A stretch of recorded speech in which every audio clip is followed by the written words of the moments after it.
Listening to the IFF TV podcast.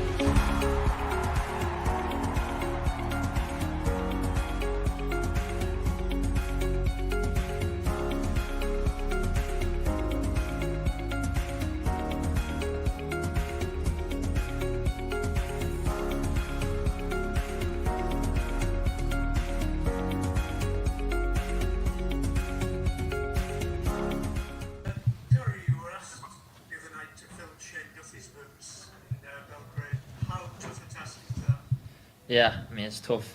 Shane Duffy's been unbelievable for this country, and he's obviously someone I've grown up, watched playing, and admired in that sense. So obviously when you get put in there, it's a huge opportunity for me, and it was great obviously to play. But obviously Shane's an amazing player. And then just on a similar thing, then I mean you were 3 years old the last time Ireland got to World Cup finals. I mean, what does it mean to you now to be playing in a qualification campaign? Yeah, it's unbelievable. Every kid grows up obviously want to play for their country, and watching the World Cup at home, it's something that you aspire to get to, and obviously to be in with a chance of playing for my country in the World Cup qualifiers and helping the nation out to get there is unbelievable. Thank you. Good luck. Thank you. Will O'Callaghan from Off the Ball. Hi Dara, just wondering about the 3-8-back system. Your university caps at senior level would be playing with a flat four. West Brom played with 3-8-backs, so maybe it wasn't that huge of an adjustment. But how did you find playing in a 3-man centre-back partnership during the week? Yeah, it felt very comfortable and very natural, to be fair. We hadn't really worked much on it. Kind of come in this week and we've been doing bits on it, but it's not the same to go out and play a game. And I think as a whole it worked really well, and obviously I felt really comfortable, and the two lads beside me helped me out really well. And again, it was a good performance midweek, but how important is getting 3 points this coming Saturday now? Yeah, massive. I mean, after you lose a game, you want to bounce back as quickly as possible, and to have a game Saturday and a great opportunity at home to get 3 points is something that we need, and that's something that we must take. Cheers, good luck against Luxembourg. Thank you. Dave Kelly, please. Hi, Dara, can you hear me? Yeah. Yeah. Dara, just following on from a couple of the points that the lads made there earlier, obviously very inexperienced team that you're coming into, a few nights ago. How difficult is that for you? And I mean, ideally, would you like to be coming in and trying to establish yourself with a few more senior guys around you? No, I don't think it's any problem at all. Obviously, the squad has huge experience in that, so I don't think it matters who's playing in that 11. It's the squad as a collective. They can give information to us on the training pitch and in the changing room, so I don't really see that as a problem as such. We've got some unbelievably experienced players here, players who've made so many caps for their country and played so many times for their club as well. And can you just give me a sense of the feeling around the squad? Because obviously it's been a while, unfortunately, since we've had a win. Hopefully that will be put right tomorrow night. But people may feel that it's quite, people are quite down around the place and stuff like that. Is that the case? Not the case in camp at all. I think there's a real buzz to train, and there's a real buzz around the team hotel. Obviously, when everyone comes in to play for their country, there's a great feeling of pride there too, and I think everyone's just really looking forward to this game on Saturday now. Obviously, we thought we played well in parts on Wednesday, and to put a whole collect performance in on Saturday is what we're working towards. Thank you. Ed Leahy, please. Hey Dara, how you doing? Hi. Listen, I know you want to look forward to the game on Saturday, but if we could just drop back to the game in Serbia for a moment. Just in terms of the three at the back, you were up against a very formidable 3-man unit, and also you saw the quality that they brought off the bench on Wednesday night. But in terms of their play, everything seemed to come through Tadic, and he had a habit of just dropping back, and while you were keeping the line, I suppose. Could you just explain to me, where was there a responsibility for dealing with Tadic, or was that just a collective thing that should have been sort of play-by-play sort of thing? I mean, yeah, in a game, you can do your best before the game to kind of suss out someone and keep them at ease. But obviously, when the game comes, it's different. And obviously, I think the lad's done really well. He's an amazing player. playing for one of the top clubs in Europe, and obviously you saw his quality there on Wednesday night, and I think the lads dealt with him reasonably well and did well in the whole part. And then I suppose just as a general one from the players' point of view, looking ahead to the game tomorrow, you've seen probably protests around the Germans and the Norwegians, or not even a protest, but just highlighting the human rights campaign. Is that something that you players have spoken about, and is it something you're willing to do something about that ahead of one of the games? At the moment, it's something that we haven't spoke about collectively.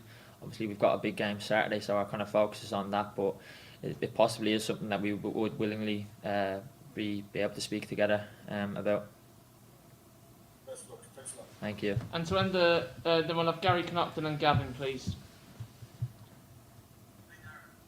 Obviously, Seamus Coleman came back into the side at the weekend, or during the week, like playing alongside him in the back three. How much of a boost is it to have somebody of his quality and his leadership playing alongside you for a big game like that? Yeah, Seamus is brilliant. He's outstanding for club and country, and obviously to be the leader he is, and to have a chance to play alongside him, which I haven't before, was great. And he really drives the team on and epitomises everything that Ireland is. He's obviously a great leader on and off the pitch, and he's someone that you want to be playing beside. And just on the goal, I know like people were speaking a lot before the game about the goalless run the team had gone on. And was there a huge sense of relief amongst the players when Alan Brown managed to find back that header during the game? I suppose you could say that, but I think as a group, we know ourselves it's been coming. We've been unlucky as of late, and things maybe haven't fallen our way, and we got off to a bright start in the game. We were playing good football, and the goal come, which I think we deserved. Cheers, Dara. Best of luck. Thank you. And to end the live section, Gavin Cooney, please. Hi Dara, just taking you back to the first question that was asked here, did Shane Duffy have any words of advice for you before the game in Belgrade? Yeah, I mean, Shane's been great with me all week. He's kind of given me little tips and advice, and obviously when someone with that much experience and quality speaks, you listen. And for him to be so understanding and so supportive, and that was great for me, and it gave me a great boost of confidence. And without giving away too many state secrets, what kind of tips did he have for you? What kind of things was he passing on? It was just more tactical stuff, and obviously just being a leader there in the back three. If you've got a commander and you're the middle presence there, so you've got to make it felt throughout the team. Thanks, Dara. Thank you. We just want to take a quick break to speak about our sponsors for this video and podcast, Team FeePay. As you can see in the image there, some of the clubs that Team FeePay has acquired, Shamrock Rovers being the main one so far. Team FeePay is an easy to use online payment platform that covers management and administration, finance, club development, communication, governance and COVID track and trace. Club administrators save hours of time with Team FeePay, save time on administration and finance. You can quickly confirm, decline and record attendance at club sessions and events. With a new database created, parents and players register with the system, which in turn creates and builds a player database for the club. Team groups can be easily set up for easy access to data. Real-time transaction updates. Team FeePay keeps club administrators or team managers updated on processed payments, but also flags up incomplete transactions and automatically emails the payee to give notice of a future attempt. Team FeePay already works with over 1,000 leagues, clubs and academies and are growing all the time. Team FeePay is proud to be helping clubs across multiple sports. Team FeePay is free to use, it's free to install by all of their members. There are no hidden fees, there is no sign-up fee, no annual fee and no monthly membership fee. The processing fee. Team FeePay charge a very modest fee for any financial transaction that they process, similar to the bank or other credit card processor fees. Book your Zoom demo today at teamfeepay.com or call on +353 1526 7499. Hey Dara, I don't know is it the camera angle here, but have you got a belt on the forehead? Yeah, I've got Mitrovic size 11 there on the forehead. Just got a little kick, but it's nothing too bad. Oh, what did it happen in the game? Yeah, just got kicked in the head during the game, yeah. Or do you know who by or when it happened? By Mitrovic. I'm not really too sure when it happened. Is that like, I mean, you won't be known as a defender who will put your head in where someone can kick you in the head, but is these the type of things that, particularly in this formation, that you're going to have to do more? I don't think in this formation. I think as a defender, you've got to be willing to put your body anywhere. So I don't think it matters what formation you're playing as such. I mean, as a defender, I've got to give my all and put my body maybe where some other players wouldn't put it. And especially for your country, you want to do that. Thanks a lot, Dara. Any questions in the embargoed section, guys? Reminder, if you want to ask, you have to raise your hand, if possible. Oh, Philip Quinn, I see you there. You're right there. You may as well just crack on. Yeah. Dara, how would you assess things so far for you in Ireland? What has been good, and what do you think you need to get? What level do you think you need to get to? For me personally, or as a collective? Yeah, for you personally, because it's happened pretty quickly now at senior level. Yeah, I mean it's happened all very quickly, and obviously for me to play, it's a great feeling. But I don't want to just play. I want to play and win, and I want to dominate. And obviously, I need to take everything I can and use all this experience and take it with me going forward. And obviously, having some great players here, some players who've made so many caps for their country and have captained their country. I want to be a leader myself, so I've got to take bits from them and use that going forward. I know you have a strong GA background with St Jude's and Kevin McManaman and all that, but there's a bit of you that reminds me of Kevin Moran, who was a great centre half for Ireland, a great Dublin player, won an All-Ireland. I know you're probably not likely to win an All-Ireland because you're a professional footballer now, but just a little view about Kevin McManaman, that is. Do you still keep in touch with him, and has he been sort of a help for you? Yeah, I speak to Kev the odd time. I'm not really in contact with him as such. But when I go home and see him, I'll always speak to him and see how he's getting on. And he's someone that I can admire. Coming from the same community as me and excelling in his field and being such a great sports person, winning so many All Irelands with Dublin and being a St Jude's boy. He's someone I've grown up kind of looking towards. Good stuff.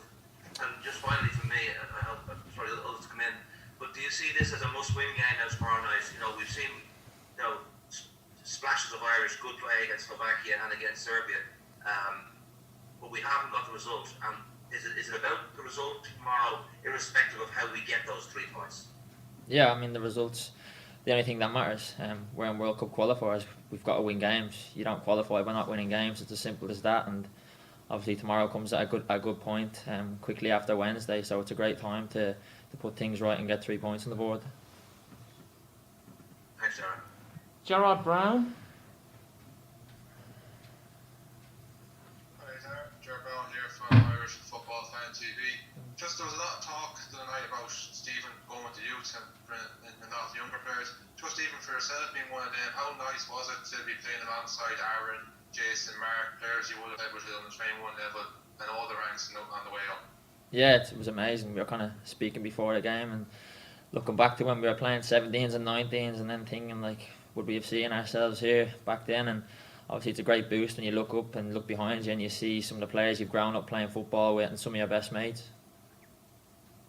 Just even the international side of things compared to club football, say with West Brom, you're probably used to being in an environment scenario where you have 6 or 7 days between games, so it gives you plenty of time to focus on opposition for the next game. The fact that the international window is so short, you've only got that 2 or 3 days and you're trying to get your back from Belgrade, your recovery session in, is it something that you're still kind of maybe adapting to a small bit from the gap from club level to international level? Yeah, it's tough. I mean, obviously when you have a short period turnaround, it's tough. Obviously everyone's sore after the game on Wednesday night, but everyone's been recovering well and they've been doing their bits. And obviously, as long as you do as much as you can and you prepare yourself in the right way, I think Saturday's is going to come at a good time. Okay. Best of luck tomorrow. Thank you. And at the line, please. Hi there. I was going to ask you, I'd go back on slightly to what Philip was saying about how quickly it's happened for you. How are you finding the difference between club football and international football? I mean, you come through the Championship pretty quickly and now the Premier League. Is it very different playing international football? Is the standard higher or lower given the quality of players that are playing in the Premier League now? I mean, obviously the quality in the Premier League is unbelievable. Some teams you play against, you're playing against world class players, and same international level as well. Some nations have really good depth in their squads and players playing at the highest level. So I don't think one's easier than the other. They're both very tough, and they both kind of offer, I suppose, different sides to the game. And it's obviously something that I'm really enjoying. The two different styles. Okay, and in terms of the different styles, I mean, the game in Serbia the other night was difficult, challenging defensively. They had some really talented strikers.